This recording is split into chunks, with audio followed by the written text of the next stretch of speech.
Hello friends, स्वागत है आप सभी का यूट्यूब चैनल पुलिस लॉ 24 में। और आज हम समझेंगे विधि विरुद्ध जमाव किसे कहते हैं, साथ ही बलवा किसे कहा जाता है, और समझेंगे कि दंगा क्या होता है। आमतौर पे लोग ये समझते हैं कि ये सारे एक ही होते हैं, ना बलवा समझ में आता है बलवा क्या होता है, ना दंगा आता है समझ में, और सभी एक ही रूप में पुकारते हैं कि दंगा हुआ है या बलवा हुआ है कहीं पे। तो उन सबको समझेंगे और आईपीसी की तुलना में ये समझेंगे कि बीएनएस में क्या संशोधन इनके अंतर्गत हुए हैं। साथ ही हम ये भी समझेंगे क्या बलवा का प्रत्येक व्यक्ति या विधि विरुद्ध जमाव का प्रत्येक व्यक्ति उस अपराध का दोषी होगा जो उसके द्वारा उनमें से किसी एक के द्वारा किया गया है। तो आइए समझते हैं कि विधि विरुद्ध जमाव किसे कहते हैं। पांच या पांच से अधिक व्यक्तियों का एक समूह जमाव गठित करता है और एक व्यक्ति की तुलना में जमाव अधिक खतरनाक होता है। पता नहीं वो कब अग्रेसिव हो जाए, तो इसलिए वो ज्यादा खतरनाक होता है, वो जमाव हो गया। अब विधि विरुद्ध जमाव किसे कहेंगे कि पांच या पांच से अधिक व्यक्ति एकत्रित हुए हैं और उनका सामान्य उद्देश्य है। सामान्य उद्देश्य क्या है भाई? पांच या पांच से अधिक व्यक्ति तो कहीं क्लास में पढ़ भी सकते हैं, तो उनका उद्देश्य क्या है? पढ़ना। तो क्या वो विधि विरुद्ध जमाव हो जाएगा? नहीं।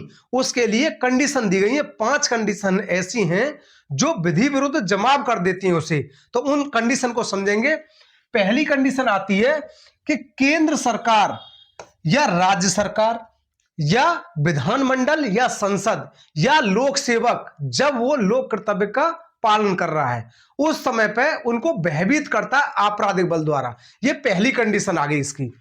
नेक्स्ट कंडीशन आ गई कि किसी विधि के या किसी वैध आदेश का के निष्पादन का प्रतिरोध कर रहा है। जो लागू विधि है या कोई कानून है ऐसा, उसका प्रतिरोध कर रहा है जो लागू हो चुका है। तो 2 कंडीशन ये हो गई विधि विरुद्ध जमाव की। अब नेक्स्ट कंडीशन आती है, जो तीसरी कंडीशन है किसी रिष्टि। रिष्टि का मतलब होता है कोई भी नुकसान, जो संपत्ति का नुकसान हुआ है या आपराधिक अत्याचार के कहीं पे कब्जा करने की नीयत से किसी के घर में घुस गया या खेत में घुस गया, या अन्य अपराध, कोई भी अन्य अपराध करने के प्रयोजन से उनका सामान्य उद्देश्य है ये, जो 5 या 5 से अधिक व्यक्ति एकत्रित हुए हैं। क्योंकि हम अभी इसको समझने वाले हैं कि बलवा क्या होता है, इसलिए हमको विधि विरुद्ध जमाव समझना बहुत आवश्यक है, तब हमारे समझ में बलवा आएगा कि बलवा क्या होता है। नेक्स्ट जो चौथी कंडीशन है वो आती है कि आपराधिक बल द्वारा या आपराधिक बल के प्रदर्शन द्वारा किसी व्यक्ति की संपत्ति पर कब्जा करना या उसको संपत्ति से वंचित करना, या कहीं पर सार्वजनिक स्थल पर कहीं पानी की व्यवस्था है, जैसे कि कोई कुआं होता है, जलाशय होता है, तो उससे किसी व्यक्ति को रोकना या किसी लोक मार्ग से किसी व्यक्ति को रोकना। ये आ गया चौथी कंडीशन में, आपराधिक बल या उसके प्रदर्शन द्वारा। अब 5वीं कंडीशन आती है कि किसी व्यक्ति को कोई भी अवैध कार्य करने के लिए विवश करना। अब विवश करने से मतलब क्या है कि इसमें एक शब्द दिया गया है कि वो उस कार्य को करने के लिए आबद्ध नहीं है और उससे जबरन कोई कार्य कराते हैं, या जिस काम को करने के लिए आबद्ध है उसका लोप कराते हैं, मतलब उस कार्य को करने नहीं देते हैं, तो विवश करते हैं। ये 5 कंडीशन है। अगर इन 5 कंडीशन में से किसी भी एक उद्देश्य की पूर्ति के लिए 5 या 5 से अधिक व्यक्ति एकत्रित होते हैं तो उसे कहेंगे विधि विरुद्ध जमाव। अब समझेंगे बलवा किसे कहते हैं। अब बलवा क्या है? विधि विरुद्ध जमाव समझ में आ गया। इसी विधि विरुद्ध जमाव में बल या हिंसा का प्रयोग हो जाता है तो उसे कहते हैं बलवा। जो आईपीसी की धारा 146 के अंतर्गत था बलवा, यहां बल या हिंसा का प्रयोग हो रहा है इसलिए इसको बलवा कहेंगे। और इसमें विधि विरुद्ध जमाव, अब विधि विरुद्ध जमाव में 5 या 5 से अधिक व्यक्ति थे, उनका कोई सामान्य उद्देश्य भी था, जो 5 कंडीशन थी उसमें हिंसा का प्रयोग कर दिया तो उसे कहेंगे बलवा। अब बलवा के अलावा कि इसमें दंड की जो व्यवस्था की गई इसको मैं बाद में समझाता हूं। अब मैं आपको दंगा समझाता हूं, दंगा क्या होता है। दंगा धारा 194 में दिया गया है, जो आईपीसी में धारा 159 के अंतर्गत था, और साथ ही दंगे का जो दंड था वो 160 आईपीसी के अंतर्गत था। अब इसमें दिया गया कि 2 या 2 से अधिक व्यक्ति, 2 या 2 से अधिक व्यक्ति हो गए, लोक स्थान में लड़कर लोक शांति में विघ्न डालते हैं तो उसे कहेंगे दंगा। दंगा के माध्यम से पब्लिक को भयभीत कर रहे हैं। 2 या 2 से अधिक व्यक्ति आपस में लड़ झगड़ करके कर सकते हैं या आपराधिक बल के प्रयोग द्वारा कर सकते हैं, किसी भी प्रकार से लोक शांति में विघ्न डालते हैं तो उसको कहेंगे दंगा। अब दंगे में क्या है? दंगे में सार्वजनिक स्थल का होना अनिवार्य है कि कहीं पर वो लोक स्थान में होने चाहिए, जबकि बलवा और विधि विरुद्ध जमाव के लिए ऐसा आवश्यक नहीं है। बलवा कहीं पे किसी के पर्सनल स्थान में भी हो सकता है, जिस प्रकार से कि 5 या 6 व्यक्ति जाकर के कहीं पे किसी पे हमला कर देते हैं, उसके साथ मारपीट कर देते हैं, तो वहां पे आईपीसी के अंतर्गत धारा 147 लगती थी, जो अब वर्तमान में बलवा के अंतर्गत धारा 191(2) के अंतर्गत आ गई है। तो बलवा में प्राइवेट स्थल भी हो सकता है, लेकिन दंगा में हमेशा सार्वजनिक स्थल रहेगा। तो ये दंगा समझ में आ गया होगा। अब इसमें इनको समझेंगे हम कि दंड की व्यवस्था क्या क्या की गई है।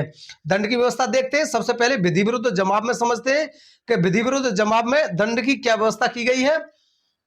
विधि विरुद्ध जमाव में का सदस्य होने के लिए दंड, ये धारा 189 चल रही है। अब इसमें उपधारा 2 कहती है विधि विरुद्ध जमाव का अगर कोई सदस्य भी है तो उसको दंड की व्यवस्था की गई 6 माह या जुर्माना या दोनों। पूर्व में धारा 142 और 143 के अंतर्गत था।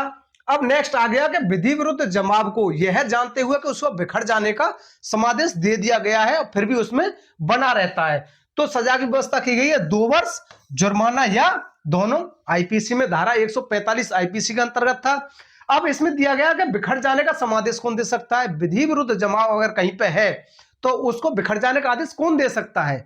उस आदेश को दे सकता है धारा 148 बीएनएसएस भारतीय नागरिक सुरक्षा संहिता के अंतर्गत दिया गया है कि विधि विरुद्ध जमाव को बिखर जाने का आदेश कार्यपालक मजिस्ट्रेट दे सकता है। अगर कार्यपालक मजिस्ट्रेट वहां पे उपलब्ध नहीं है, उपस्थित नहीं है, तो थाने का भार साधक अधिकारी दे सकता है। और अगर थाने का भार साधक अधिकारी भी उपस्थित नहीं है तो वहां पर सब इंस्पेक्टर स्तर का कोई भी पुलिस अधिकारी उसको बिखर जाने का आदेश दे सकता है। अब दिया जो उपधारा 4 है, ये कहती है घातक आयु से सज्जित होकर के विधि विरुद्ध जमाव में अगर कोई व्यक्ति उपस्थित होता है तो उसके लिए 2 वर्ष या जुर्माना या दोनों से दंड की व्यवस्था की गई है। आईपीसी के अंतर्गत 144 के अंतर्गत था कि विधि विरुद्ध जमाव में चाहे उस शस्त्र का प्रयोग करे ना करे, घातक कोई भी आयुध लेकर के उपस्थित होता है। अब घातक आयुध कैसे समझेंगे। घातक आयुध कौन से हो सकते हैं। वो आयुध जिनको आक्रामक तौर पर उपयोग में लाया जाए तो वो मृत्यु कारित कर सकते हैं, ऐसे आयुधों को घातक आयुध कहा गया है। जैसे अगर कुल्हाड़ी को आक्रामक तौर पर प्रयोग में लाया जाए और सिर पर वार कर दिया जाए तो निश्चित रूप से किसी की मृत्यु हो जाएगी, तो वो घातक आयुध हो गया। इसी प्रकार से गन्स के द्वारा किसी की मृत्यु कारित हो सकती है। अब ये आ गया कि किसी पे कोई डंडा है तो उससे क्या मृत्यु कारित हो सकती है। प्रकृति के सामान्य अनुक्रम में नहीं हो सकती है, लेकिन ऐसा भी हो सकता है कि कभी कोई सिर वगैरह पे लग गया डंडा ठीक से तो मृत्यु भी हो सकती है। तो घातक आयुध के अंतर्गत ये आ गया कि उससे सज्जित होकर के कोई व्यक्ति अगर उसमें विधि विरुद्ध जमाव में शामिल ही होता है, चाहे उसका प्रयोग करे या ना करे, तब भी उसके दंड की व्यवस्था की गई है। नेक्स्ट आता है 5 या 5 से अधिक व्यक्तियों के जमाव। अब इसमें जमाव शब्द यूज हुआ, क्या हुआ जमाव, ना कि विधि विरुद्ध जमाव। उसको बिखर जाने का आदेश दे दिया गया फिर भी उसमें बना रहता है, तो इसमें 6 माह या जुर्माना या दोनों से दंडित किया जाएगा। अब इसमें और जो उपधारा 3 में क्या अंतर हो गया। उपधारा 3 के अंतर्गत विधि विरुद्ध जमाव था, विधि विरुद्ध जमाव को बिखर जाने का समादेश दिया गया था, लेकिन इसके अंतर्गत क्या है, केवल जमाव को बिखर जाने का समादेश दिया गया है। 5 या 5 से अधिक व्यक्ति कहीं पर एकत्रित हैं और उनको बिखर जाने का आदेश दे दिया गया है, फिर भी वो बने रहते हैं क्योंकि इनको ज्यादा घातक माना गया है। एकत्रित भीड़ को ज्यादा घातक माना गया है, इसलिए जमाव को भी बिखर जाने का आदेश देने पर वो बने रहते, तब भी दंड की व्यवस्था की गई है। अब नेक्स्ट आती है उपधारा 6। उपधारा 6 कहती है कि कोई व्यक्ति जो भाड़े पर लेकर के आता है किसी विधि विरुद्ध जमाव में शामिल होने के लिए व्यक्तियों को, वो खुद उपस्थित नहीं होता है, तब भी वो ऐसे ट्रीट किया जाएगा कि जैसे कि वो विधि विरुद्ध जमाव का सदस्य था, उसको उतने ही दंड से दंडित किया जाएगा। अब उपधारा 7 आती है। उपधारा 7 कहती है कि जो भाड़े पर लाए गए व्यक्ति हैं उनको संश्रय देता है, अपने पास में ठहराता है, खाने पीने की व्यवस्था करता है, कुछ भी करता है, तो उसको 6 माह या जुर्माना या दोनों से दंडित किया जाएगा। नेक्स्ट उपधारा 8 आती है। विधि विरुद्ध जमाव का बलवे में भाग लेने के लिए भाड़े पर जाने के लिए दंड। जो कोई बलवे में भाग लेने के लिए भाड़े पर जाता है तो उसके लिए 6 माह या जुर्माना दोनों से दंड की व्यवस्था की गई है। नेक्स्ट आता है जो कोई उपधारा 8। उपधारा 8 कौन सी थी। उपधारा 8 थी कि बलवे में भाग लेने के भाड़े पर जाना। इसमें इस प्रकार से आक्रामक आयुध लेकर के जाता है वहां पर या शामिल होता है तो उसके लिए दंड की व्यवस्था की गई है 2 वर्ष या जुर्माना या दोनों से दंडित किया जाएगा। अब ये हमने समझा केवल विधि विरुद्ध जमाव को और उसके दंड को। अब समझेंगे हम बलवा। बलवा का दंड क्या है, क्योंकि बलवा को तो हमने अभी समझ लिया था, अब समझेंगे बलवा का दंड क्या है। तो बलवा के दंड के अंतर्गत दिया गया है कि बलवा का दंड है 2 वर्ष तक का कारावास या जुर्माना या दोनों, जो आईपीसी के अंतर्गत धारा 147 हुआ करती थी। अब नेक्स्ट आ गया बलवा में आक्रामक आयुध लेकर के कोई व्यक्ति शामिल होता है, चाहे उनका प्रयोग करे या ना करे, तो उसके लिए दंड की व्यवस्था की गई है 191 की उपधारा 3 के अंतर्गत। इसमें दंड की व्यवस्था 5 वर्ष तक कारावास या जुर्माना या दोनों से किया जाएगा। अब एक धारा ऐसी आती है जिसमें प्रत्येक व्यक्ति उस अपराध का दोषी होगा जो बलवे में भाग ले रहा है, तो उसके लिए धारा आती है हमारी 190, जो पूर्व में आईपीसी के अंतर्गत धारा 149 हुआ करती थी कि विधि विरुद्ध जमाव का प्रत्येक सदस्य सामान्य उद्देश्य को अग्रसर करने के लिए किए गए अपराध का दोषी होगा। इसका मतलब क्या है कि जो भी अपराध किया जाता है उसका दोषी होगा। अब आपके दिमाग में एक क्वेश्चन आया होगा, 189(2) के अंतर्गत भी तो यही पढ़ा था कि विधि विरुद्ध जमाव का प्रत्येक सदस्य दोषी होगा 6 माह के कारावास से, लेकिन इसके अंतर्गत एक शब्द है, आपने वो ध्यान दिया होगा कि किए गए अपराध का। इसका मतलब यह हो गया कि जो अपराध किया गया है, विधि विरुद्ध जमाव का सदस्य होना 189(2) में था, लेकिन उनके द्वारा कोई अपराध किया जाता है, जैसे किसी का मर्डर कर दिया या किसी का हाथ पैर तोड़ दिया या कोई अन्य नुकसान कारक कर दिया, अगर उस ऐसा कोई अपराध चाहे उस विधि विरुद्ध जमाव के एक व्यक्ति ने क्यों ना किया हो, लेकिन वो सारे के सारे दोषी होंगे जितने वहां पर उपस्थित थे। उस सामान्य उद्देश्य को अग्रसर करने में जो भी अपराध किया जाता है उसका प्रत्येक व्यक्ति दोषी होगा, धारा 190 के अंतर्गत, आईपीसी में धारा 149। अब समझेंगे हम दंड किसका, दंगा का दंड क्या है।